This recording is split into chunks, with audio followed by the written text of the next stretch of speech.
평안하십니까? 새롭게 하소서 서정호 목사입니다. 안녕하세요. 아나운서 장주희입니다. 네, 사람은 누구나 아픔과 상처를 받으면서 살아가게 돼 있죠. 네. 근데 그 아픔이 독이 되어 인생을 망치기도 하고요. 오히려 그 아픔이 상처가 치유되면서 오히려 인생을 살리는 거룩한 도구가 되기도 하죠. 네. 두 갈래 길에서 어떤 길을 선택하느냐에 따라서 굉장히 다른 길을 가게 되는데 아픔과 상처를 대하는 태도에 따라서도 인생이 달라지는 거 얼마든지 볼 수가 있습니다. 그렇습니다. 우리 하나님께서는 상처받은 사람 불러서 그를 치료하신 후에 또 다른 상처받은 사람들을 치료하는 도구로 사용하시는 네. 치유의 하나님이 아닐까. 그래서 상처받은 치유자 그런 표현이 나오지 않았나 그렇게 생각해 봅니다. 네. 9개월이라는 선천성 질환을 타고 태어나셔서 나는 정말 가치 없는 사람이다 이렇게 절망 속에 헤매던 분이 계십니다. 네. 그렇지만 하나님을 만났고요. 그리고 새로운 인생을 사셨고 의사가 되셨습니다.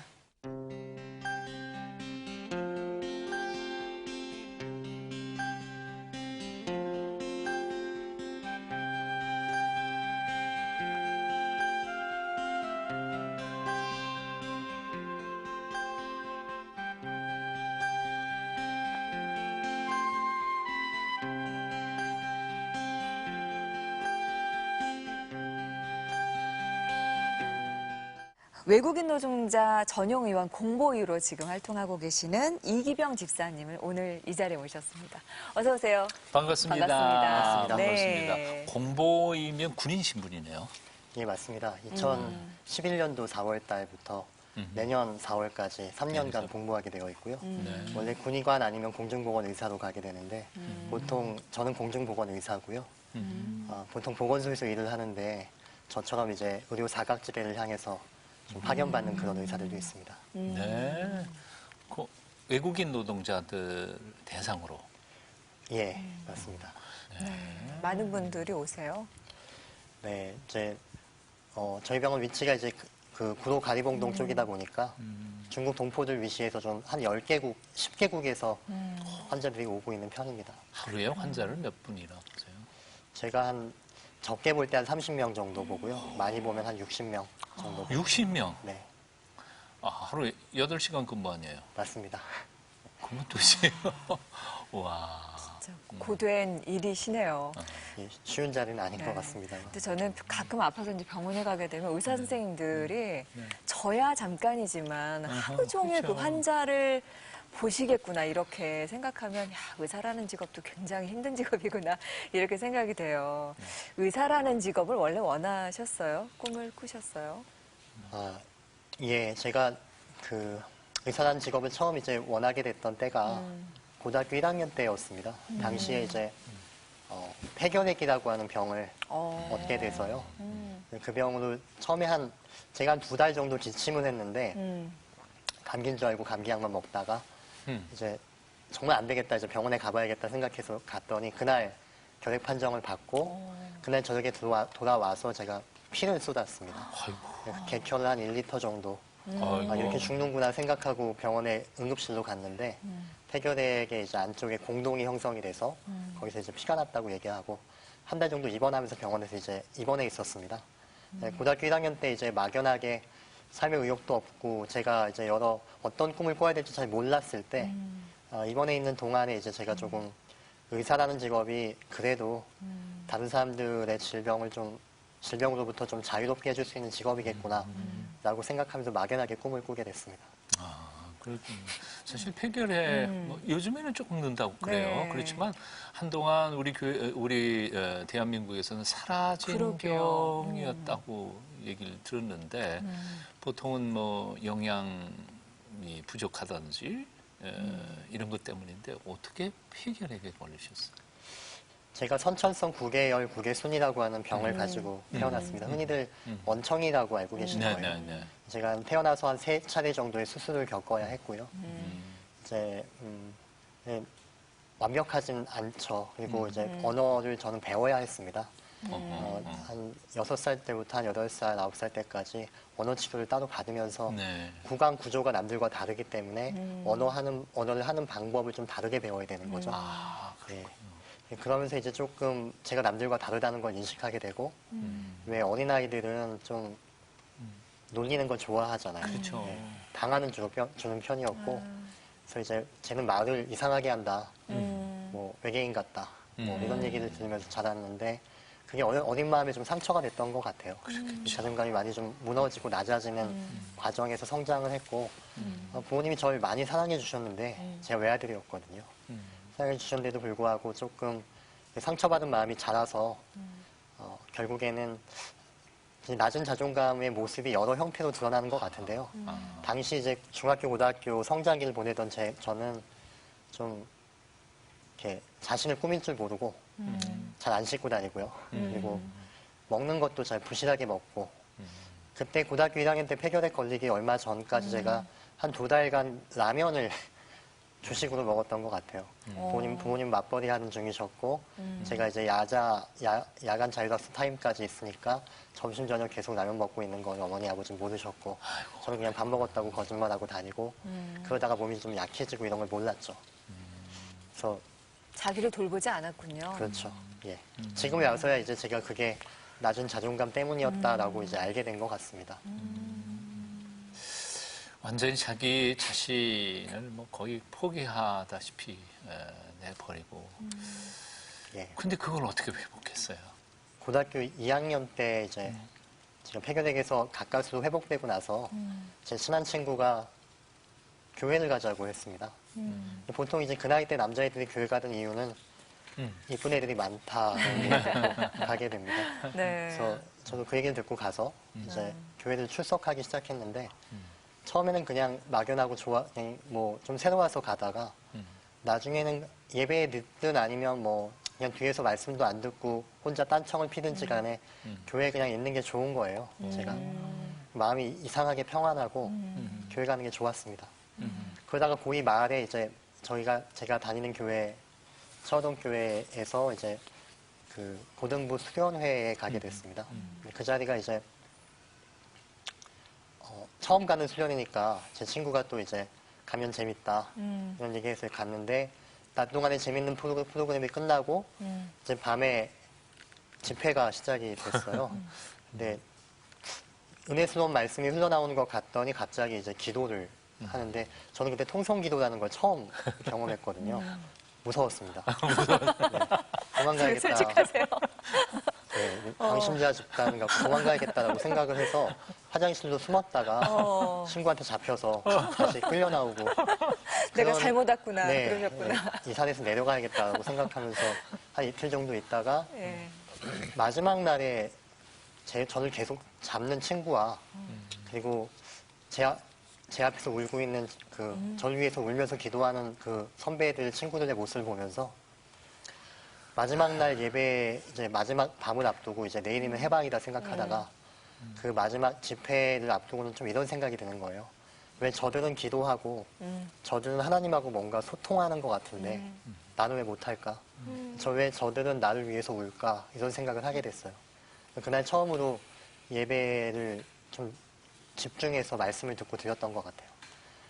예수님이 나를 위해서 돌아가셨다는 말씀을 듣고 정말 그런가 해서 이제 기도를 해보기 시작했습니다. 눈을 감고 하나님 정말 계시다면 좀 제 말씀 좀 들어주세요라고 기도하고 있는데 이상하게 기도하면서 마음이 좀 많이 가라앉다가 그리고 잠잠하게 무슨 평안이 몰려오는 것처럼 느껴지다가 눈을 딱 떴는데 당시에는 뭐 이제 이렇게 파워포인트 기술 같은 게 별로 발달하지 않았던 때였으니까 OLC 필름에 예수님께서 가시관 쓰신 모습을 투영해서 앞에다가 비춰놓은 사진이 있었어요. 제가 눈을 뜨자마자 그 사진을 마주대했는데 이상하게 그게 진짜 같은 거예요. 저분이 나를 위해서 돌아가신 예수님 맞구나라는 생각이 드는 거예요. 그때부터 제가 울기 시작하는데 그때 1시간 이상 계속 혼자 울었던 것 같습니다. 저는 우는 거 싫어하기 때문에 좀 부끄럽다고 생각하고 싫어하는데 계속 내 안에서 울음이 나는 거예요. 그래서 계속 울고 그때 예수님을 주님으로 만나고 나서 그 이후부터 하나님이 저한테 말씀하시는 게 내가 너를 17년간 사랑해왔고 한 번도 사랑하지 않은 적이 없었다. 네가 사랑받을 만한 존재라는 걸 알고 나서 제 무너졌던 자존감이 서서히 회복되기 시작했던 것 같습니다. 어떤 변화가 있었어요? 그럼 예수님을 만나고 난 후에? 대표적인 변화가 제가 공부를 열심히 하기 시작했다는 거고요. 굉장히. 네.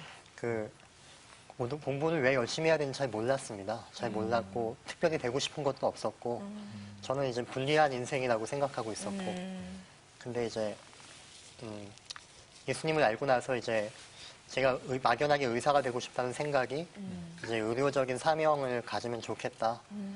의료 선교 이런 쪽을 해보면 좋겠다는 마음으로 좀 가보기 시작했습니다. 네, 그러면서 이제 근데 그때가 이제 고3 때니까요. 공부 시작하기는 좀 늦은 감이 있죠. 그래서 철이 조금 늦게 들었어요. 네, 맞습니다. 그래서 열심히 공부했는데 결국에는 그 대학에 처음에 합격은 못했고요. 재수를 하게 됐습니다.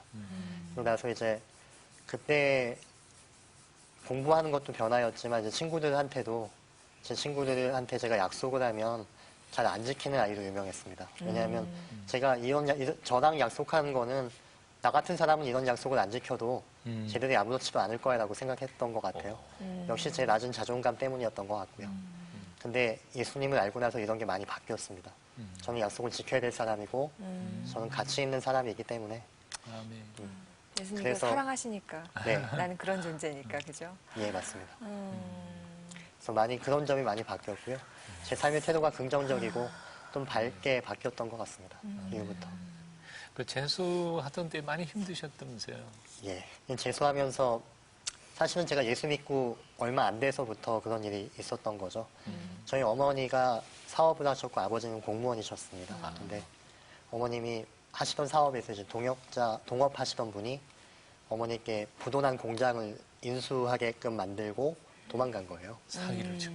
그렇죠. 사기를 당하신 거죠. 근데 그 규모가 이제 한 뭐 억대 규모였기 때문에 당시 저희 집 사정으로는 감당하기 어려웠고 그래서